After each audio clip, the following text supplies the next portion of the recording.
I spent a week at a coastal work camp because the pay was good, the job was simple, and nobody else wanted the assignment, which should have been my first warning.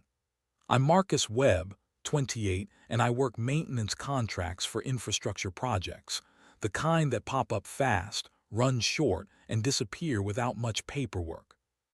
This one was a shoreline reinforcement project a few miles south of a dying fishing town, out past the last convenience store, where the road narrowed and the land flattened into mud, grass, and water.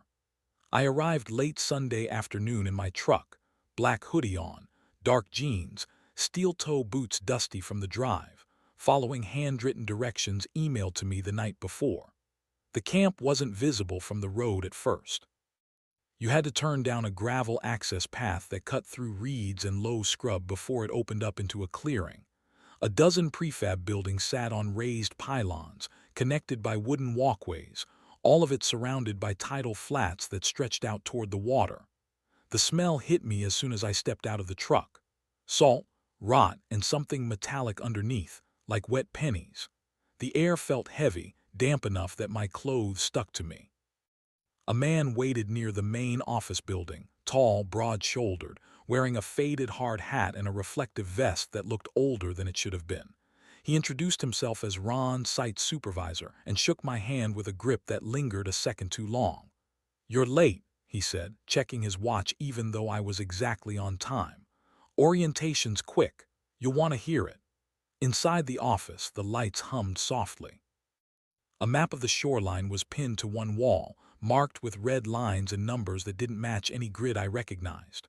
Ron ran through the basics fast: work hours, safety gear, meal times.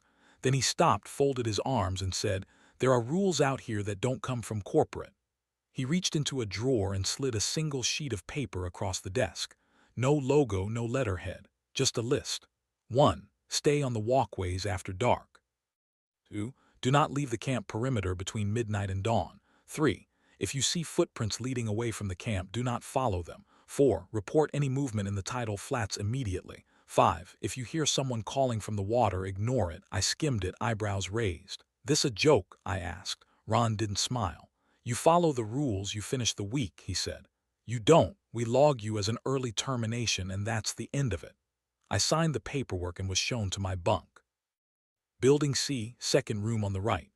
Inside were two metal bunks, only one occupied, a small locker and a window facing the flats. My bunkmate wasn't there yet. I dropped my bag, unpacked, and stepped back outside to get my bearings. The tide was out, exposing wide stretches of dark mud broken by shallow pools that reflected the sky. Long grass bent in the wind, and far out near the waterline, I could see something pale against the mud, lines that looked almost like paths. Footprints, I realized, too evenly spaced to be random. They led from the water toward the camp, stopping just short of the pylons. I stared at them longer than I meant to, a strange pull tugging at me, the urge to walk out there and see what made them. "Don't," a voice said behind me. I turned to see another worker, mid-30s, lean, tired eyes, carrying a tool bag. "First day," he said, not a question. "Yeah." He followed my gaze to the mud and shook his head. "Those show up every tide," he said.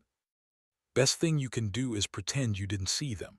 I asked what made them. He adjusted his grip on the bag. "Doesn't matter," he said. "Just don't follow them." Dinner was quiet, eaten in a long prefab hall with humming fluorescent lights. No one talked much. When night fell, it happened fast. Fog rolled in from the water, thick and low, wrapping around the pylons and walkways until the camp felt like it was floating. I lay in my bunk listening to the wind and the distant movement of water. Sometime after midnight, I heard footsteps beneath the building, slow and deliberate, moving through the mud where no one was supposed to be. I remembered the rules, especially the one about footprints, and stayed exactly where I was, staring into the dark, already understanding that whatever made those tracks wanted to be followed. I woke before my alarm the next morning, the sound of water pulling back across mud slipping into my dreams and yanking me awake with a jolt. The camp was quiet in that early, unnatural way places get before anyone starts moving, the air heavy and gray with fog that hadn't burned off yet. My bunkmate was sitting up on the lower bed, boots already on, staring at the window. He didn't turn when I shifted. "You hear it last night?" he asked. I nodded. Footsteps. He exhaled slowly through his nose. Yeah, they always walk when the tide turns. We got up and headed to breakfast, moving along the walkways that creaked softly under our weight. I noticed right away that everyone stayed centered on the boards, careful not to step too close to the edges where gaps showed the mud below. Outside the mess hall, the fog thinned just enough to see the flats again, and the footprints were back. More of them now. Multiple sets, all leading away from the camp toward the water, pressed deep into the mud as if whatever made them was heavier than it looked. A few of the newer guys slowed down to stare. Ron was there in seconds. "Eyes up," he snapped. "You got work to do." One of the younger workers asked if wildlife control had been notified. Ron stared at him until the question died. "We're not here to hunt," he said. "We're here to reinforce shoreline. You see tracks, you log them, you don't investigate." Work kept us busy through the morning, driving pylons deeper, checking erosion barriers, repairing sections where the water had eaten away more than expected. The flats were quiet during daylight, deceptively calm, birds skimming the surface, the mud baking slightly under a pale sun. I almost relaxed. Almost. Around noon, I was assigned to perimeter checks with the same guy who'd warned me the night before. His name was Ellis. He walked fast, eyes constantly scanning the mud and water. I asked him how long he'd been here. "Too long," he said. "This is my third rotation." I asked why he kept coming back. He shrugged. "Pays better if you don't ask questions." We reached the far end of the camp where the walkways ended and a warning rope marked the perimeter. Beyond it, the mud stretched out unbroken, except today it was. Fresh footprints cut across it at an angle, closer to the camp than the others. Ellis stopped so abruptly I nearly ran into him. "Those weren't there this morning," he said quietly.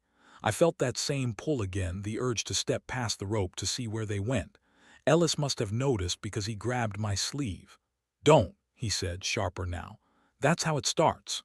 We logged the location and headed back. No one joked at lunch. That night the fog came in earlier, thicker, swallowing the lights until the camp felt isolated from the rest of the world. I lay awake listening to the tide come in, the water creeping closer beneath the pylons. Just after midnight, someone screamed. It was short, cut off abruptly, and it came from the direction of the flats, not the camp. I sat up, heart pounding. Doors cracked open along the walkway, heads peering out. Ron's voice carried through the fog. "Inside," he ordered. "Now." I lay back down, staring at the ceiling, listening as the footsteps started again beneath us. Heavier this time, circling slowly like something mapping the camp by sound alone. I didn't sleep after that. When morning came, one of the outer walkways was gone, collapsed into the mud. And leading away from it, deeper into the flats, was a single set of footprints, larger than the rest, dragging slightly at the heels. No one said whose they were. They told us the missing walkway collapsed due to erosion, but nobody believed that.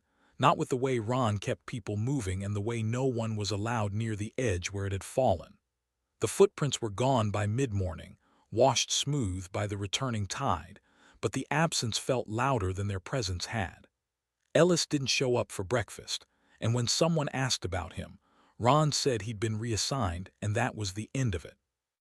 No goodbye, no locker cleared out, just an empty bunk and a damp patch on the floor beneath it that took hours to dry.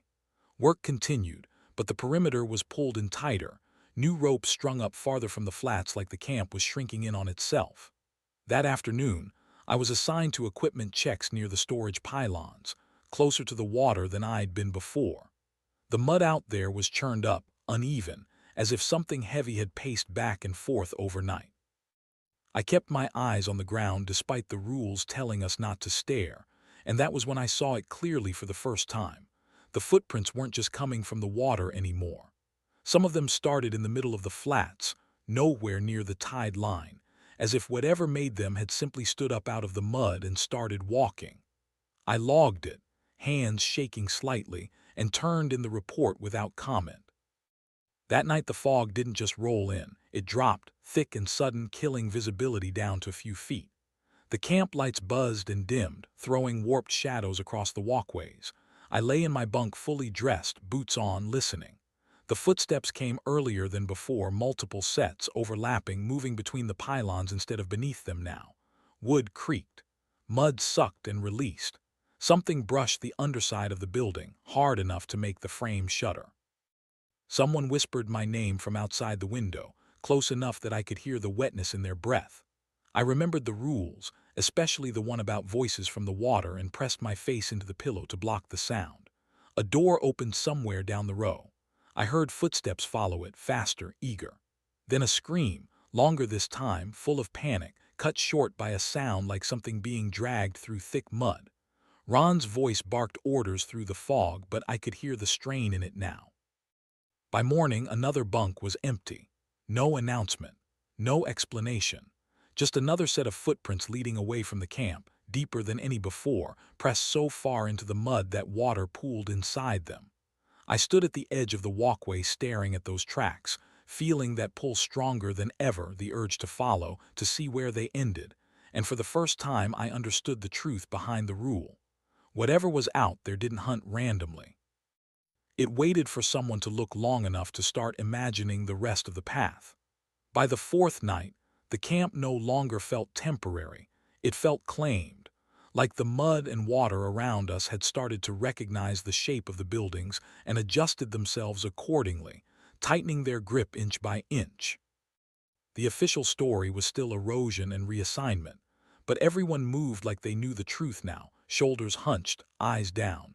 Conversations cut short the moment footsteps sounded anywhere nearby. Ellis's bunk stayed empty, his locker still damp inside no matter how many times it was wiped out. And when I asked Ron directly where he'd gone, Ron looked at me for a long moment before saying, "You're scheduled through Friday, Marcus. Focus on that." He used my name deliberately, and I didn't like the way it sounded in his mouth. That afternoon, the tide schedule changed without explanation. We were told the water would be higher overnight than predicted, high enough that some of the lower pylons might be partially submerged. Extra lights were set up along the walkways, their glow turning the fog into a solid wall of yellow haze once the sun went down. Dinner was barely touched. No one sat near the windows anymore. I caught myself counting people twice, then 3 times, making sure the number stayed the same from 1 minute to the next. After dark, the rules tightened again. No one was allowed outside their assigned building unless escorted by Ron or one of the senior crew, and even then only for emergencies. We were told to lock doors, cover windows, and keep radios off unless contacted first. I lay on my bunk fully dressed, boots on, hoodie zipped to my chin, staring at the underside of the top bunk and listening to the camp settle. The tide came in fast.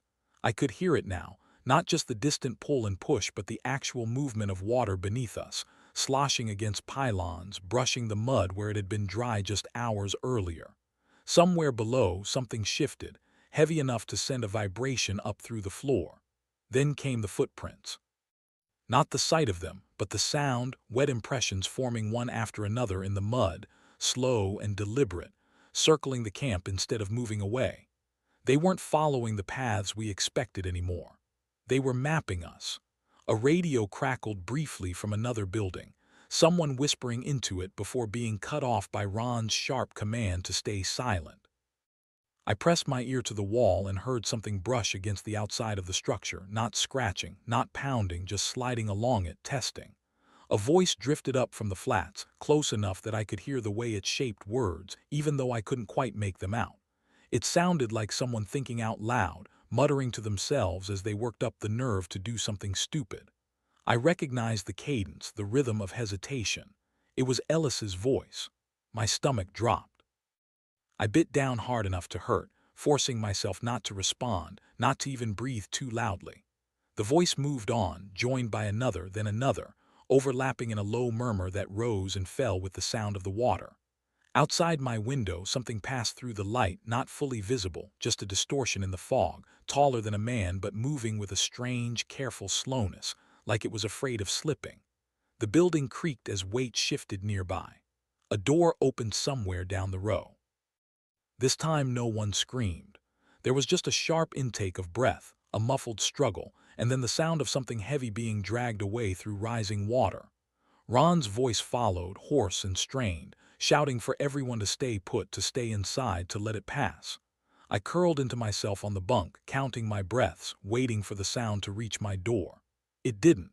It moved past, continued its circuit, then faded back toward the flats as the tide reached its peak. Dawn came pale and wrong, the fog thinning just enough to reveal what the water had left behind. 2 more walkways were damaged, planks cracked or pulled loose, and one of the outer storage buildings leaned at an angle that hadn't been there before. The footprints were everywhere now, dozens of them, overlapping, pressed deep into mud and shallow water alike, circling the camp in tight loops. Some ended abruptly at the base of pylons. Others started there. Ron gathered us in the mess hall and told us the project was being shut down early. Weather complications, environmental risk. We'd be escorted out in groups once the tide dropped enough for vehicles to pass safely. No questions, no delays. Relief washed through the room, but it was thin, brittle because we all knew what was happening. Whatever made the footprints didn't want us following them anymore. It wanted us gone. I was assigned to the second group out, scheduled for late afternoon.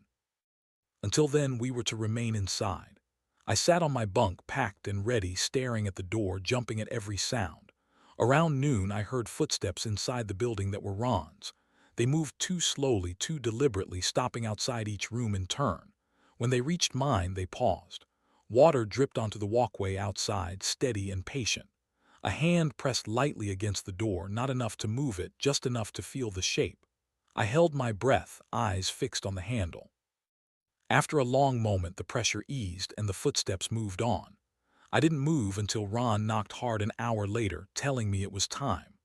We left in a tight group, moving quickly along the walkways, eyes down, ignoring the mud and water below.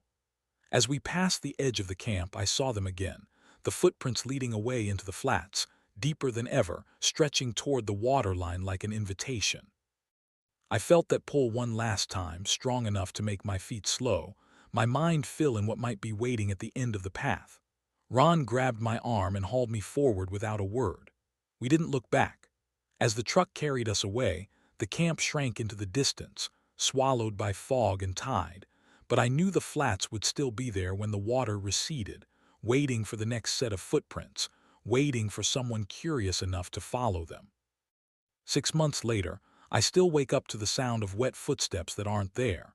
And the worst part is I can't tell anymore if it's memory or warning, because the coastal work camp didn't end the day we left. It just stopped existing on paper. The company paid out the contracts like nothing happened, direct deposit, no follow-up, no exit interview, and every time I tried to call the number Ron gave us for post-closure questions, it went straight to a dead line. I kept the pay, because I'm not proud enough to pretend I didn't need it. But I also kept the habit of checking the ground before I step outside at night, even when there's no mud, even when the air is dry, even when the nearest water is miles away. The official notice that showed up in my email 2 weeks after the shutdown was short and clean, stamped with a state environmental header. Coastal erosion event, site decommissioned, access prohibited due to contamination risk. No mention of missing workers, no mention of injuries. Nothing about the screaming, the dragging, the way voices traveled over the flats like they belonged to the water instead of throats. By then, I'd already looked up local news, and there was only a single brief article buried under weather updates. Temporary work camp evacuated due to hazardous tide surge. No public risk. I almost laughed when I read it, because it described a minor inconvenience, not a week where men vanished without trace, and everyone pretended the mud didn't remember their shape. I tried to find Ellis after I got home, because I needed to know if he was alive somewhere, if his reassignment was real, if I'd imagined his voice in the fog. But the number he'd given me didn't connect, and the only address I had was a P.O. box in a town that didn't have a post office anymore. I found one of the crew on social media, Calvin Dorsey, the guy who ate too fast and never looked up during dinner, and he left me on read for 2 days before sending a single message. Don't write about it.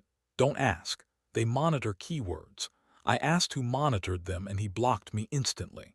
That's when I started hearing the phrase again, the one Ron had said like it was normal: early termination. I'd thought it was HR language for quitting early, but I learned later it wasn't, not in the way he meant it. Through a friend who does contract safety audits, I got access to a leak from a regional risk database, a list of incident-coded sites. And there it was, hidden under an innocuous label, Project TIDPRINT, with our camp's coordinates tagged in red and a note attached that made my skin go cold. Subject attrition within acceptable parameters. Exposure control successful. Continue deployment in similar tidal environments. Reinforce protocol. Do not follow footprints. It wasn't folklore. It was a procedure. It was a long-running operation that treated human curiosity like a predictable resource, like something that could be managed and harvested the same way they drove pylons into mud. The part that broke me wasn't that it existed. It was the line beneath it, the line that explained why. Entities demonstrate lure response through linear track formation. Subjects exhibit compulsion to pursue. Maintain denial framework, classify as erosion events. That's when I understood the rule wasn't about keeping us safe. It was about keeping the pattern stable. If you follow the footprints, you don't just disappear, you validate the method. You teach it that the shape works. And whatever made those tracks didn't need to chase you, didn't need to sprint or roar or tear through camp like an animal. It only needed to place one careful step after another and let your mind finish the rest of the path for it. I tried to convince myself the compulsion would fade with time, that 6 months of dry roads and inland jobs would sand it down. But then, 2 nights ago, I was on a maintenance run at a coastal pumping station. New contract, new shoreline, different state, and I saw them again. Not near the waterline, not where mud should hold impressions, but on a strip of gravel behind the facility where the ground was dry and pale, a line of prints darkened as if soaked, long and narrow, pressed too deep for their size. They started under the shadow of the building like something had been standing there waiting, and they led away toward a patch of reeds that shouldn't have been there, because the map said this was reclaimed land. My chest tightened so fast I had to lean against the fence to breathe, and the pull hit me like a physical thing, the same quiet insistence, the same simple thought, just see where they go. I didn't move. I made myself turn around and walk back into the lit control room, boots heavy, steps deliberately uneven, because I remembered another thing the week taught me. The moment you become predictable, you become easy. That night the facility radio clicked once even though it wasn't tuned to anything, and through the static I heard a sound that wasn't a clear voice, not yet, but close, like someone practicing breath, like a wet throat shaping consonants it didn't fully understand. I shut the radio off and sat in silence until dawn, staring at the door, because the memory of the camp isn't just fear anymore, it's training. I keep thinking about the men who didn't make it out, about the way their disappearances were treated like scheduling problems, and I keep wondering if the footprints didn't lead them away so much as lead something back. Because once you know the rule, once you felt that pull in your bones, you start seeing how many places are built on between spaces, walkways, corridors, docks, catwalks, perimeter fences, thin lines people cross without thinking. That's where it walks. Not in the open, not in the center, but in the connection, in the gap everyone assumes is empty because it's just a path. I don't know what it looks like when it fully steps into the light, and maybe that's mercy, but I know what it sounds like when it moves. Wood complaining, mud releasing, water dripping steady like a clock counting down. And I know this for sure. Project TIDPRINT didn't end when we left the camp. The camp was a test site. The footprints were a tool. And somewhere out there, on some other stretch of tidal flats, a new crew is being handed the same plain sheet of paper with the same rule printed in blunt language. And one of them is already staring too long at the tracks, letting their imagination walk ahead of their body, letting the path pull them away one step at a time.